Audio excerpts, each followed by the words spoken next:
Hi beauty! So today may ara naman kita bag-o nga i-try. So this is the Colourette Mini First Base Skin Tint. So yes, niya na to Colourette! Oh my God! So dugay-dugay ko na gini siya balo gusto. Pero syempre may mga ano kita. So ginapanugdong kita kung dapat ba natin backlog ni siya. So syempre kay pagod ang person lately. So deserve ko gid ang muni. Siya kada ko. So this is the Colourette Mini First Base Skin Tint. Hello, no, cute. So, gamay lang siya mong ginatawag na mini. So, kung gusto lang nimo i-try ang ilang nga product, so at least meron sila sini, di ba? Perfect. So, this one is 190 pesos. So, 8 ml na siya. Okay, skin tint ni siya. So, may dala na siyang SPF 30. So, para may ara kita protection from daily sun exposure. Ara siya sing ano no, plus infused with hyaluronic acid and niacinamide. Makabuligin siya to hydrate and smooth the skin while wearing makeup. So, di ba, may skincare na ta. Parang maputi siya sa ano no.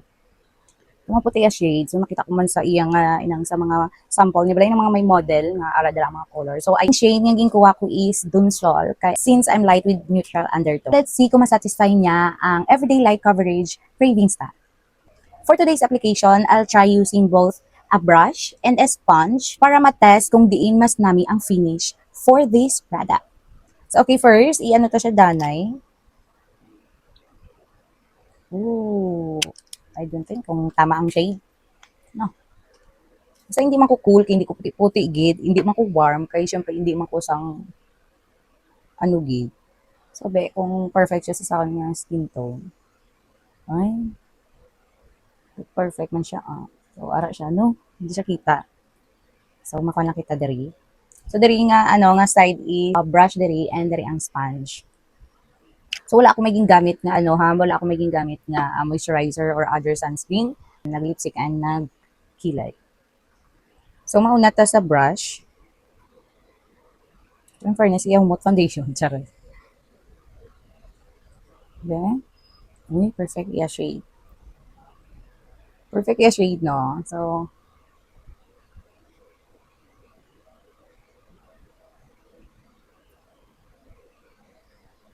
gusto ko lang nga ano no, inang sunscreen nga. Syempre doon naka ano man balay nang natabunan niya man ang mga blemishes ta.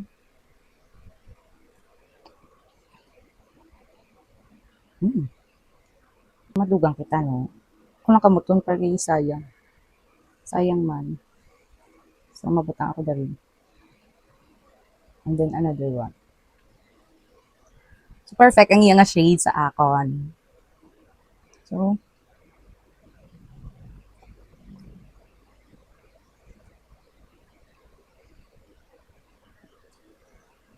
hindi siya so mabugat, no?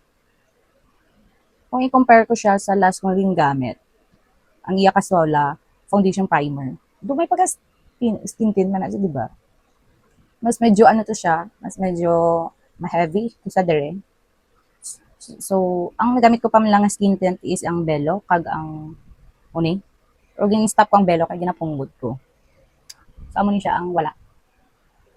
So, amo ni siya ang may ara. So, i-try ta siya kung ano, kung sponge. Manami siya kay ano, hindi siya ni mo ma-feel. Wala siya lagkit. Na hindi ka na daw mairita ka bala kasi malagkit. Ano siya, blendable. Blendable.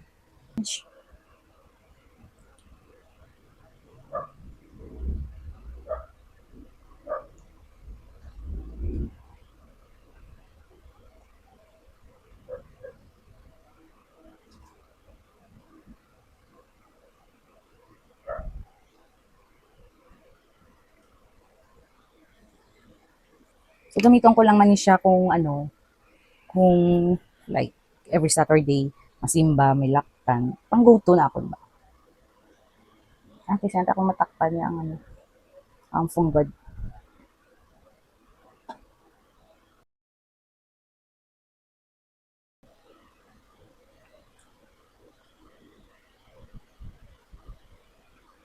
Fairness akong funggod wine pula oh.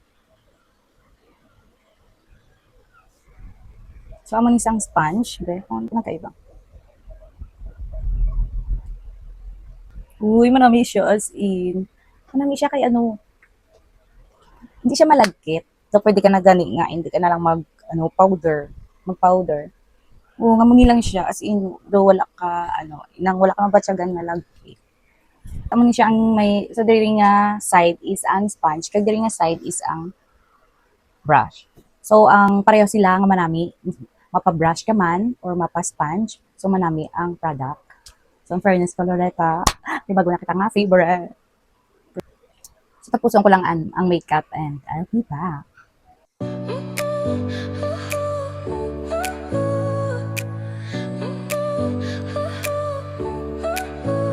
Your smile lit up like a sunrise glow.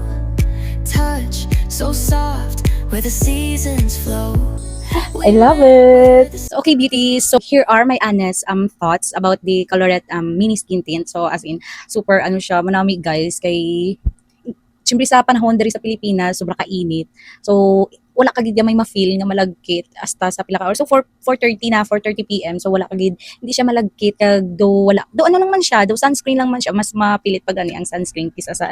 So first ang iyang texture, so very lightweight lang siya, very fluid and easy to blend. Mapa sponge man or mapa brush or mapakamot. So iyang finish is very fine gihapon. So perfect ang iyang formula. And sa iya coverage, so nakuha niya man ang akong gusto nga inang inang matabunan niya lang ako mga blemishes pero ang tawa bala. Kita man siya pa akong mga pores pero okay lang na kay gusto ko lang man natural. Buildable ang iyang shade to light to medium. So small imperfection na akon so natabunan niya man. So perfect man ang iyang shade sa akon so hindi siya maputi, hindi man siya sing ma-brown or ma-warm nga shade. So doon na adapt niya man and perfect gid ang donsol nga shade sa akon. So, ako light with neutral undertone.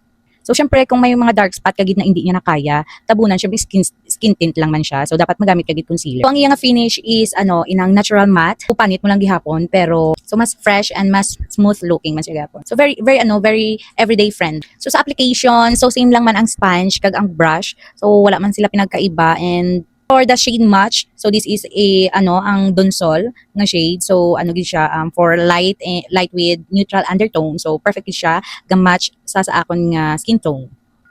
Perfect kaayo. So perfect kaayo siya. Hindi siya sing comfortable gid siya nimo suoton all day. Siya mabugat and very natural looking and breathable lang gid. So makaginhawa gid ang imong nga panit.